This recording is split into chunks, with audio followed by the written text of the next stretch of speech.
Eu sou a Cristina, você está no Relivrando e hoje eu vim conversar sobre este livro aqui, do Mikhail Lermontov, Um Herói do Nosso Tempo. Bem-vinda! O Mikhail Lermontov nasceu na Rússia em 1814. Ele era de uma família de aristocratas, descendentes de escoceses.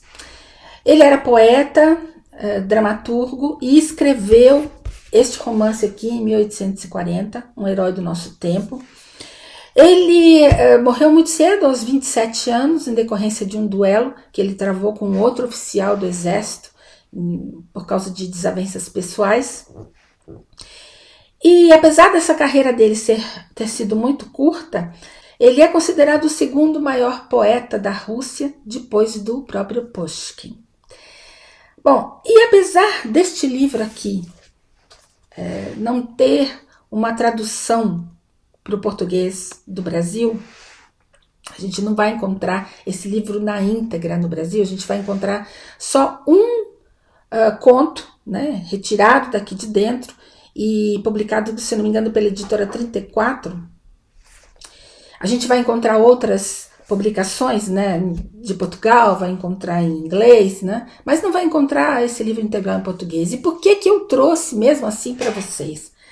Porque este livro aqui foi muito importante no seu tempo e foi muito importante para os escritores que vieram depois do Lermontov, né?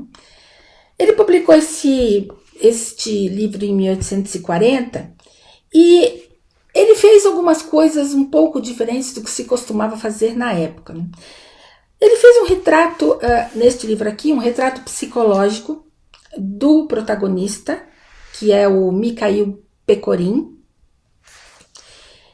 um jovem russo, também aristocrata, e que era, vamos dizer assim, desiludido da vida, né? Isso que ele retrata aqui, a gente vai falar um pouquinho sobre isso, né? Bom, mas além disso, né, além dele trazer este personagem incomum, né, não tão explorado na época, ele também lançou mão de algumas técnicas literárias, como, por exemplo, fazer uma narrativa fragmentada e não cronológica, né? Então, a gente vai encontrar aqui vamos dizer, pequenos contos dentro desse romance que não necessariamente vão aparecer em ordem cronológica e que não vão ser narrados sempre pela mesma pessoa. Por isso, inclusive, que dá para uma editora como a 34 retirar daqui um conto, né, e fazer disso um novo livro, né? Infelizmente, gente, eu não entendo por que não editar esse livro inteiro, né? Porque realmente vale a pena conhecer esse autor, conhecer as técnicas que ele utilizou aqui dentro e tentar compreender por que ele influenciou escritores que nós no Brasil lemos muito e gostamos muito, como, por exemplo, Tolstói e Dostoiévski. Essa história se passa na região do Cáucaso russo, durante os anos 1830. Aliás, essa era uma região que o Lermontov conhecia bem, porque ele havia sido exilado 2 vezes para essa região russa do Cáucaso e pelo czar Nicolau I, por causa das suas opiniões políticas, né? E para mim esse já é o primeiro diferencial do livro, porque eu estou acostumada a ler outros autores russos que são mais urbanos, né? E se eles não retratam a região de Moscou e São Petersburgo, eles acabam retratando essas regiões que ficam em torno, né? Ao redor dessas regiões mais urbanas. Neste caso aqui não, nós vamos ver uma região absolutamente longe de tudo e que, por consequência, os personagens são muito diferentes e têm traços culturais muito diferentes daqueles que a gente está acostumado a ver em outros romances russos desta época, né, e das épocas posteriores aí do século XIX. Além disso, o Grigori Pechorin, que é o protagonista deste livro aqui, é o retrato do homem supérfluo. Você já deve ter ouvido esse termo em algum lugar, né? Este aqui, veja, não é o primeiro personagem com essas características. O próprio Pushkin já havia feito, eu separei aqui para mostrar para vocês, neste livro aqui, o Eugene Onegin. Eu não sei se é assim que pronuncia, né? Onegin, Onegin. Mas neste livro aqui, este personagem também é o retrato de um homem supérfluo. Eu acho que a diferença primeira desses livros, desses dois livros, é que neste caso aqui, ele é todo em poemas. Todo escrito a partir de poemas.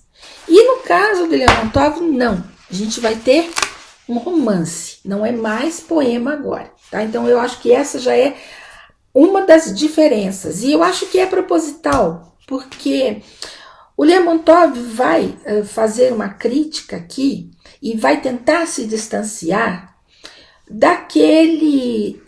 daquela fórmula, né, e daqueles personagens byronianos, né, românticos, franceses. Ele vai fazer uma crítica e vai tentar se distanciar um pouco dessa estrutura e desses personagens. Aliás, o Pecorin me parece, e eu acho que é mesmo, né, um personagem de transição. Ele não é um personagem romântico, mas ele também não é um personagem realista, né? Então ele fica neste campo da transição. Bom, mas o que seria esse homem supérfluo, né, retratado aqui nesse romance?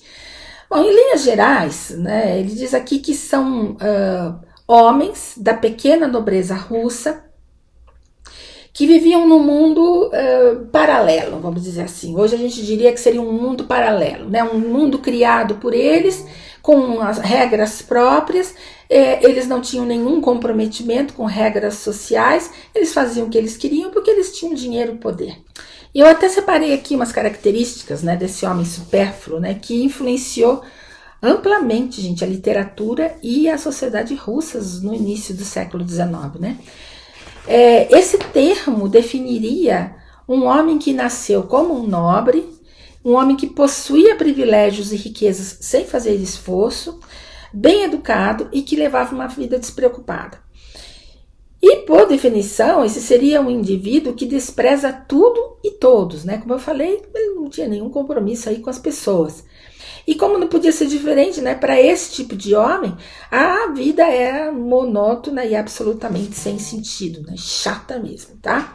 E é isso que vai estar exatamente retratado nesse livro aqui, né? No caso do Pecorin, ele era um oficial do exército que, quando não estava a serviço, ele passeava por essa região aí do Cáucaso russo à procura de aventuras, né? E aventuras de todos os tipos. Para isso, né, para satisfazer as suas vontades, os seus desejos, ele usava as pessoas, não tinha problema nenhum em pisar no sentimento das pessoas, em utilizar as pessoas até a exaustão, né?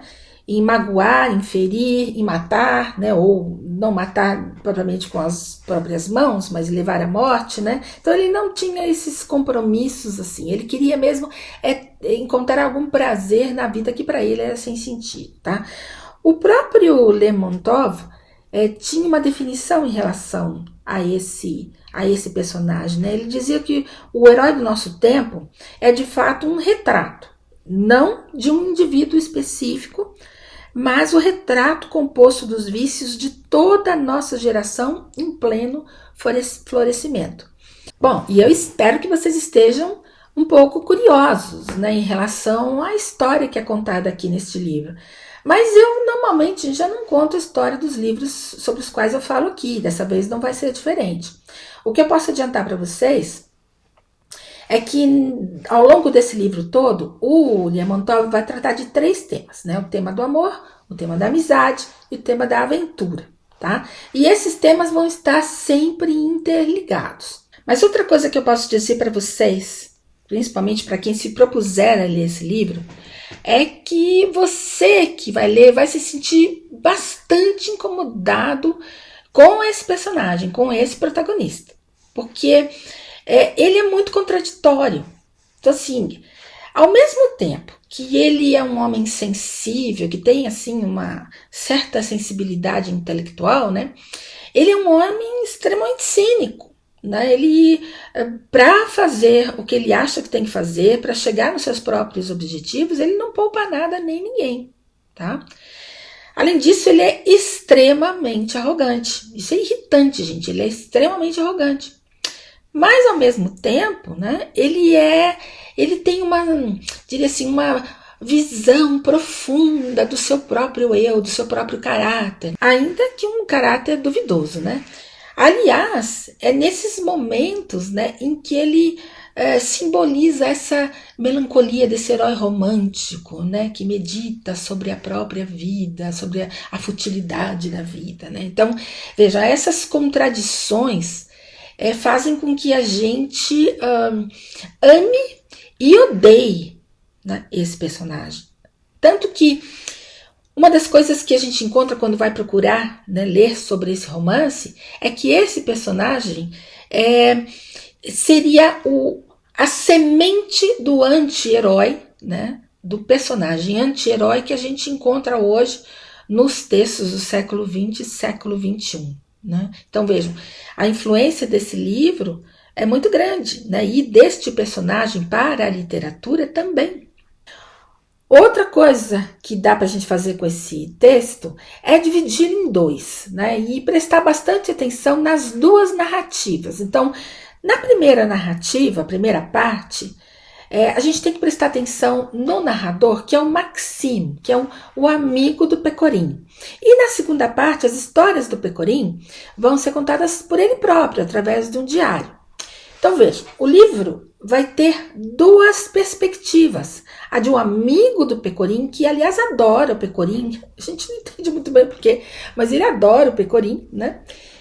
E na outra metade é um relato pessoal. Então, são duas visões diferentes do mesmo personagem. Então, no primeiro, a gente vai ver os relatos, às vezes até empolgados, né, do Maxime, falando das coisas que o Pecorin fazia, e as pessoas ouvindo e falando, assim, pensando, né, mas você está empolgado com isso aí? Mas isso aí não é muito correto, né? Mas é interessante de ver o ponto de vista, né, desse narrador amigo do Pecorin, como é que ele descreve o Pecorin e as suas aventuras. E na outra metade a gente vai ter a visão do próprio Pecorin sobre a vida dele, sobre como ele via as pessoas, por que ele fazia aquelas coisas, se é que tinha um porquê, né? Como ele achava a vida fútil, inútil, sem sentido, e o que ele fazia para preencher esse vazio. Então são duas perspectivas diferentes e eu acho que isso deixa o livro muitíssimo, muitíssimo interessante e diferente, tá? E é isso, eu espero ter estimulado vocês a procurar conhecer um pouquinho mais sobre este livro aqui, do Mikhail Lermontov. Mesmo que seja só o conto, eu acho, se eu não estou enganada, o nome do conto, publicado pela 34, é Taman. É isso mesmo, Taman, é um dos capítulos daqui.